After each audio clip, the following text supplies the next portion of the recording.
मनभेद रखना सही नहीं होता यहाँ पर। तो इसी वजह से अब कहा जा रहा है कि जंगल राज का जो एक्यूजेशन एक पार्टी दूसरी पर लगा रही थी, उसने पलटवार भी बखूबी किया है।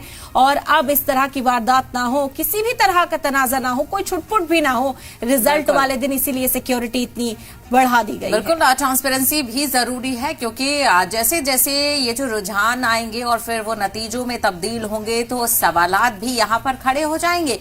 जिसकी हार होगी या जिसकी जीत होगी, अलग अलग तरह की बयानबाजी देखने को मिलेगी। और बिहार चुनाव जाना भी इसीलिए जाता है। इरम, आपने देखा होगा कि एक तरफ राहुल गांधी रैली करते थे तो वो पीएम पर निशाने साधते थे और बीजेपी के नेताओं को लेकर जिक्र करते थे, तो दूसरी तरफ बीजेपी भी जमकर अपोजिशन पर हमलावर रहती थी। और पोस्टर वार का आपने जिक्र किया, वो बिहार में खासा देखने को मिलता है। और ना सिर्फ चुनाव बल्कि आए दिन हम देखते रहते हैं कि अलग अलग अतरंगी से पोस्टर, और कभी नीतीश कुमार को निशाना साधा जाता है, कभी तेजस्वी यादव को निशाना साधा जाता है। तो पोस्टर वॉर को लेकर भी चुनाव काफी दिलचस्प हो जाता है। बिल्कुल दुरुस्त कहा आपने। और अब तो एआई का ट्रेंड भी हमने इस चुनाव में देख लिया कि कैसे एआई का वीडियो बनाया जाता है और उसे खूब वायरल कर दिया जाता है। हालांकि इलेक्शन कमीशन तक को मुदाखलत करनी पड़ी थी उस मामले में, ये मामला इतना आगे पहुंच गया था। तो बिहार में कोई भी पैतरा जो है उसे छोड़ा नहीं गया, हर पैतरा आजमा लिया गया है कि जनता हमारे दल में आ जाए, जनता हमसे राग़िब हो जाए।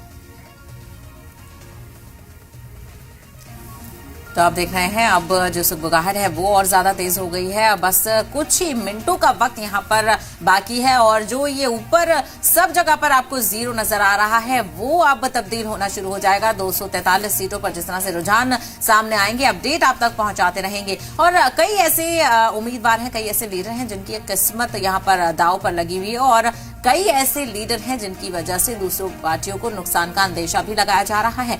तेज प्रताप का जिक्र यहाँ पर मैं करना चाहूंगी इरम, और आपसे भी समझना चाहेंगे कि सियासत में ये कहा जाता है कि एवरीथिंग इज फेयर और यहाँ पर कोई भी अपना या सगा नहीं होता है, वो चीजें देखने को मिल जाती हैं।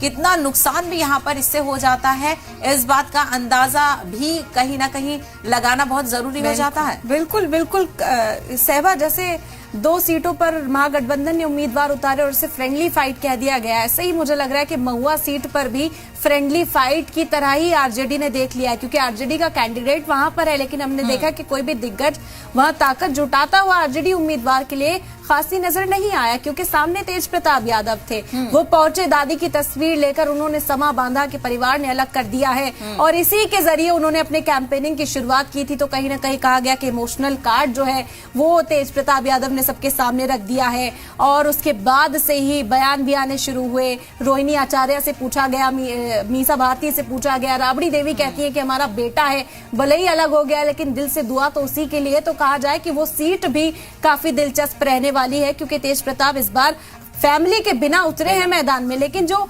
प्यार उन्हें आवाम से मिलता रहा है, जो जनता उन पर भरोसा एतमाद रखती है, वो पूरी उम्मीद थे कि वो एतमाद मुझ पर है, ना कि मेरी पार्टी पर है। अगर मैं पार्टी से अलग भी हो गया हूं तो भी जनता मुझसे खुश रहेगी। कई ऐसी सीटें हैं और कई ऐसे उम्मीदवार हैं जिनको लेकर इरम जिक्र किया जा सकता है कि वहां सीट मायने नहीं रखती, वहां पार्टी मायने नहीं रखती, लेकिन उम्मीदवार कौन है ये बहुत मायने रखता है। बिल्कुल दुरुस्त का। ऐसी एक सीट का जिक्र करूंगी, रुपौली।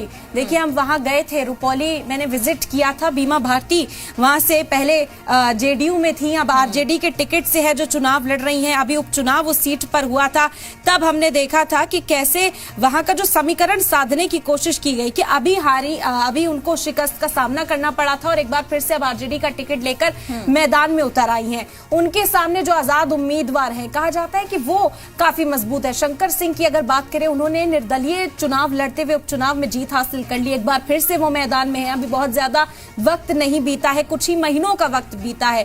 तो ये कहा जा रहा है कि वो पार्टी से अलग हैं। बीमा भारती दोनों पार्टीज में रही हैं, वो महागठबंधन में भी आ गई हैं, वो उससे पहले एनडीए में भी थी, लेकिन कहीं से भी उनका कार्ड नहीं चला।